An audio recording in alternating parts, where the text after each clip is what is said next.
An officer's harsh words leave a young nurse humiliated in a crowded diner. What happens next transforms the room in ways no one saw coming. The late afternoon sun hung low over Fairhaven, Ohio, casting a golden glow through the streaked windows of the Maplewood Diner on Juniper Avenue. The place was a time capsule of small-town America. Red vinyl booths worn smooth by decades of patrons, a jukebox in the corner that hadn't worked since the 90s, and the faint hum of conversation mingling with the sizzle of bacon on the grill. I sat in a corner booth, my army jacket slung over the seat, the olive-drab fabric a quiet reminder of who I was, even if no one here seemed to care. My name's Tessa Monroe, 24 years old, a trauma nurse at Fort Ramsey just a few miles down the road.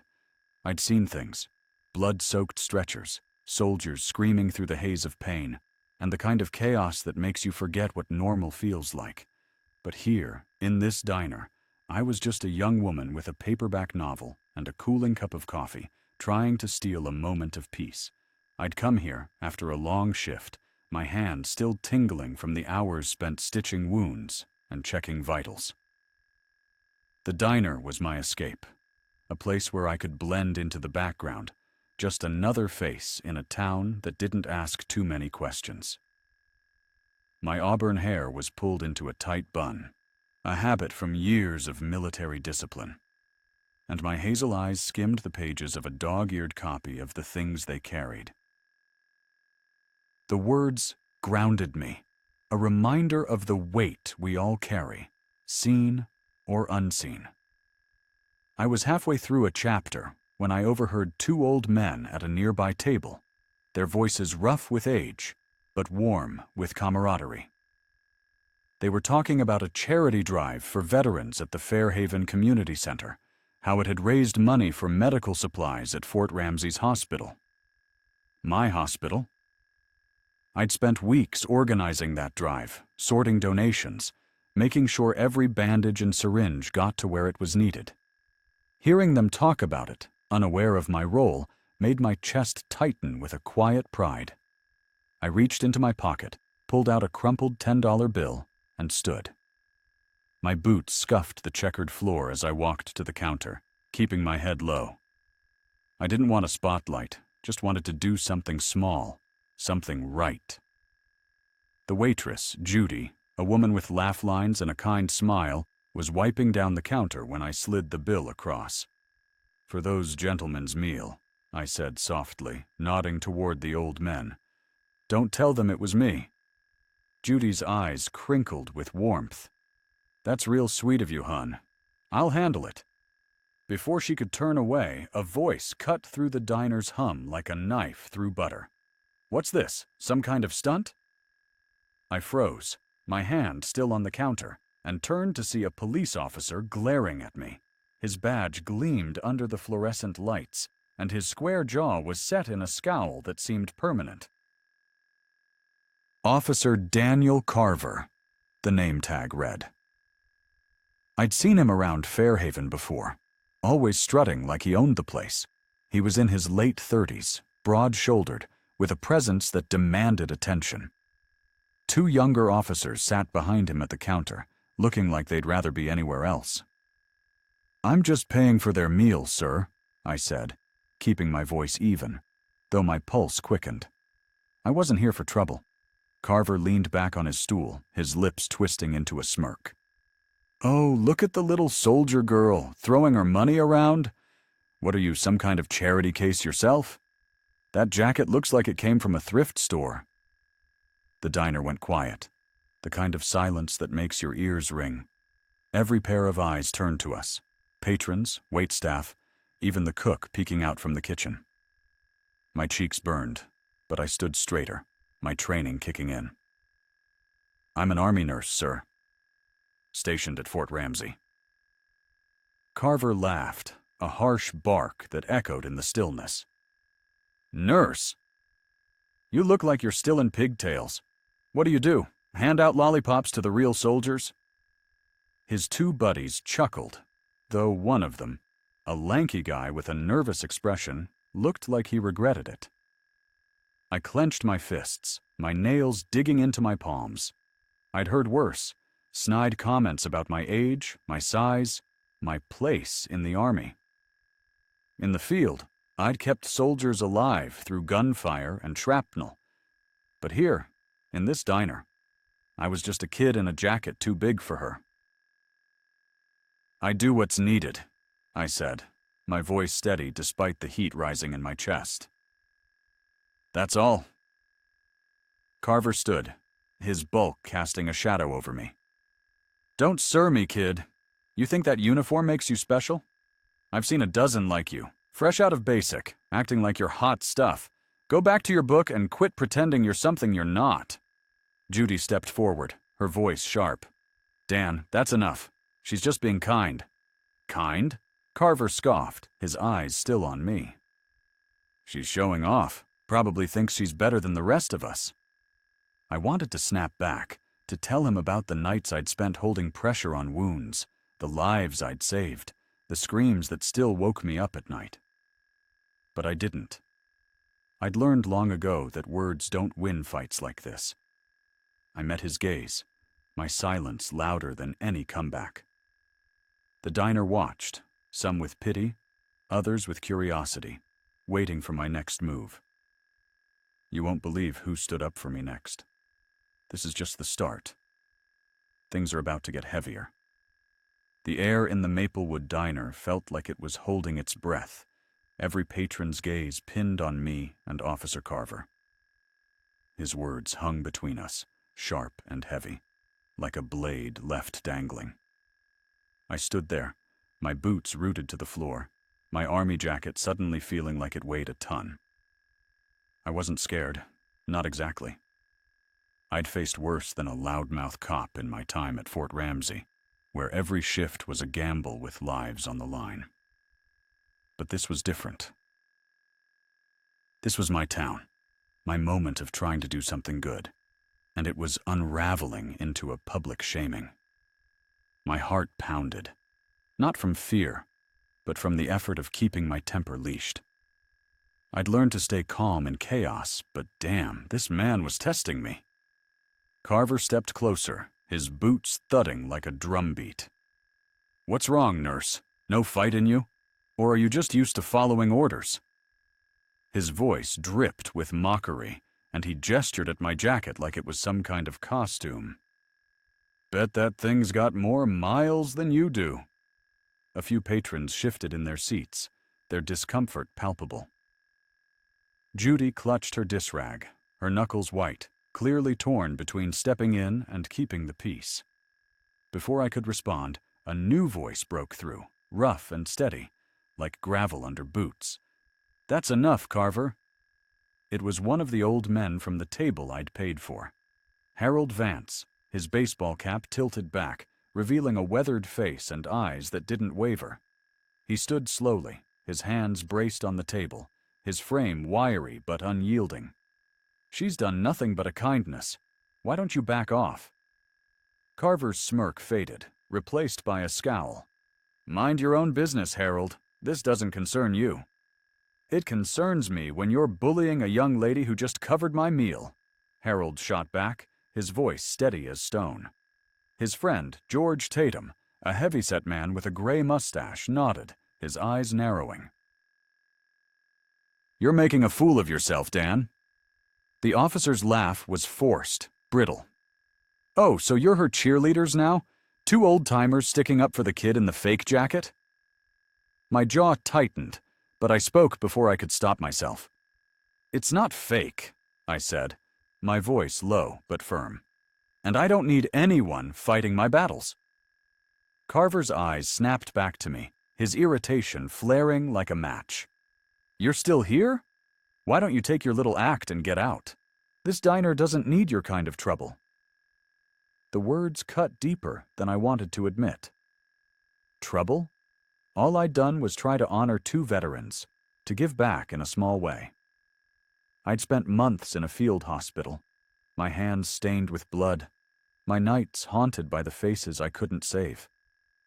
And now, in this diner, I was just a kid causing trouble.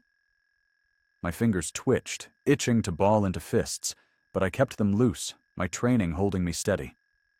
The door chimed, sharp and sudden, and I felt the air shift. A man stepped in, tall, broad-shouldered, with a posture that screamed military even in his civilian clothes. Marcus Leland, staff sergeant at Fort Ramsey, my mentor from my early days at the base. His dark eyes scanned the room, taking in Carver's aggressive stance, my rigid posture, and the silent crowd. Marcus had taught me how to keep my head when everything was falling apart, and now he was here, his gray t-shirt and jeans doing nothing to hide the soldier underneath. "Everything okay, Monroe?" he asked, his voice calm but laced with steel. I met his gaze, grateful but not wanting to show it. "Just a misunderstanding, Sergeant," I said, keeping my tone neutral. Carver turned, sizing Marcus up like he was measuring a threat. "And who's this? Your backup?" He sneered, clearly unimpressed. "What is this, some kind of army costume party?" Marcus didn't blink. He stepped forward, his movements deliberate, stopping just short of Carver. "Staff Sergeant Marcus Leland, Fort Ramsey," he said, his voice low and clear. "And you're way out of line, officer." The diner's tension spiked, like a wire pulled taut. The two younger officers at the counter, Ryan Hensley and Caleb Ruiz, exchanged nervous glances, their earlier amusement gone. Judy's hands trembled slightly, and Harold and George watched with keen interest, their coffee forgotten. Carver's face reddened, his ego bruised. "You don't tell me how to do my job, soldier boy," he snapped. "This is my town, and I don't need some base rat sticking his nose in." Marcus raised an eyebrow, unfazed. "Your town. Last I checked, Fairhaven belongs to its people, not just one guy with a badge and a loud mouth." A ripple of gasps and stifled laughter ran through the diner. Carver's eyes narrowed, his hand hovering near his belt, not quite touching his holster, but close enough to make a point. "You want to take this outside?" he growled. I stepped forward, my voice cutting through the standoff. "Enough," I said, firm but calm. "I didn't come here for a fight, and neither did he. Let's all take a step back." But Carver wasn't done. He pointed at me, his voice rising to fill the room. "You don't get to call the shots, kid. You and your friend need to learn some respect. Or I'll—" He didn't finish. The door chimed again, and the room seemed to hold its breath as 4 soldiers in crisp army fatigues walked in, their presence like a storm rolling in. What happens next will catch everyone off guard, but it's exactly what's needed to set things right. The Maplewood Diner was a tinderbox, every eye locked on the standoff between me, Marcus, and Officer Carver. His finger was still pointed at me, his words hanging in the air like smoke. I stood there, my army jacket a quiet shield, my heart pounding not from fear, but from the sheer weight of being seen as less than I was. The patrons watched, some with pity, some with curiosity, a few with disapproval that stung worse than Carver's words. Judy, behind the counter, looked ready to snap her dish rag in half, her face a mix of worry and anger. Harold and George, the old veterans, sat with their arms crossed, their expressions unreadable, but their presence a small comfort. The door's chime cut through the silence, sharp and commanding, and 4 soldiers stepped in. Leading them was Lieutenant Colonel Adrienne Harper, a woman whose reputation at Fort Ramsey was as unyielding as steel. Her dark hair, streaked with gray, was pulled back in a tight bun, and her eyes swept the room with the precision of a hawk. Behind her were Captain Jamal Whitaker, a wiry medic with a quick wit. First Lieutenant Elena Cortez, a logistics officer whose calm demeanor hid a razor-sharp mind, and Sergeant First Class Nathan Brooks, a combat veteran whose scars told stories he kept to himself. Their fatigues were crisp, their boots polished, and their presence shifted the diner's air like a change in the wind. Adrienne's gaze landed on me first, then Carver, and finally Marcus. She didn't need to ask what was happening.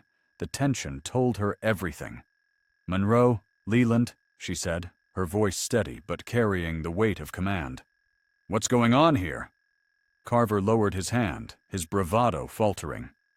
"This is a local matter," he said, his tone less certain now. "Doesn't concern you."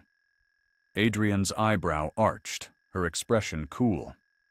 "When one of my soldiers is being harassed in public, it concerns me, officer. I'm Lieutenant Colonel Adrian Harper, Fort Ramsey. Your name?" Carver swallowed, his confidence crumbling under her gaze. "Officer Daniel Carver, Fairhaven PD," he said, his voice quieter. "This is my jurisdiction." "Is it?" Adrian's tone was mild, but it cut like a blade. "Because it looks to me like you're berating a decorated army nurse who was trying to do a good deed. Care to explain?"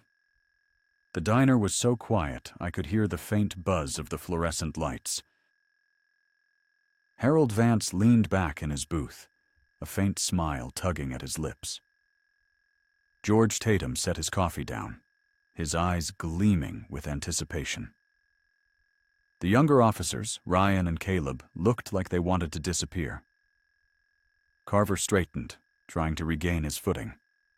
"She was causing a disturbance," he said, gesturing at me, "acting like she's some big shot, flashing her money." "Paying for our meal," Harold interrupted, his voice sharp. "Which, last I checked, isn't against the law." Adrian nodded slightly at Harold, acknowledging his point, before turning back to Carver. "You're aware, officer, that Specialist Monroe has served 2 tours overseas, including 6 months in a combat zone where she saved lives under fire, that she was awarded the Army Commendation Medal for stabilizing a critical patient during an ambush?" Carver's face went slack, his mouth opening but no words coming out. I stood still, my expression blank, though my heart was racing. I hadn't wanted this, hadn't wanted my record dragged out like a trophy. I'd done my job because it was right, not for applause. But Adrienne wasn't done. "Specialist Monroe is one of the best trauma nurses at Fort Ramsey," she continued, her voice steady. "She's worked in conditions that would break most people, and today she was honoring 2 veterans with a simple act of kindness. And you chose to humiliate her for it?" The silence was deafening. Carver's eyes dropped to the floor, his earlier bluster gone. Ryan and Caleb shifted uncomfortably, their faces pale. Judy's hand stopped twisting the dish rag, and she looked at me with something like awe. Adrian turned to me, her expression softening just a fraction. "Specialist Monroe, you're off duty. You don't have to stand here and take this. You're dismissed if you want to leave." I met her gaze, my voice steady. "Thank you, ma'am. I'd rather stay." A flicker of approval crossed Adrienne's face. She turned back to Carver. "Officer, I suggest you rethink how you treat people, especially those who've earned their place. Fairhaven's a small town. People talk." Captain Jamal Whitaker stepped forward, his voice light but pointed. "My cousin's on the town council," he said, his smile sharp. "Might be worth mentioning how Fairhaven PD handles its community." Carver's face flushed, but he said nothing. Judy spoke up, her voice firm. "Dan, you owe her an apology." The room waited, the air thick with expectation. Carver's shoulders slumped, and he turned to me, his voice low. "I was out of line," he said, the words heavy. "I'm sorry." I looked him in the eye, my voice calm but unflinching. "Apology accepted. Just don't make a habit of judging people before you know them." Harold started clapping, slow and deliberate, and George joined in. A few other patrons followed, the sound growing until it filled the diner. It wasn't loud, but it was enough to make Carver's ears burn. Adrienne gestured to her team. "Let's sit, folks." "Coffee's on me." As the soldiers moved to a booth, Judy brought over a tray of steaming mugs, her smile wide. "On the house," she said, her voice warm. "For all of you." The diner's tension dissolved into chatter, the patrons' eyes now filled with respect. I sat with my team, Marcus clapping my shoulder with a grin. You held your ground, Monroe, like always. I managed a small smile, my coffee warm in my hands. Didn't have much choice. As I sipped my coffee, Harold and George raised their mugs in a silent toast, their eyes saying more than words ever could. I hadn't come here for recognition, but as I sat there, surrounded by my team, and the quiet pride of a town that finally saw me, I felt something settle in my chest. I'd stood my ground, not with fists or shouts, but with the quiet strength I'd learned in the army. And that was enough.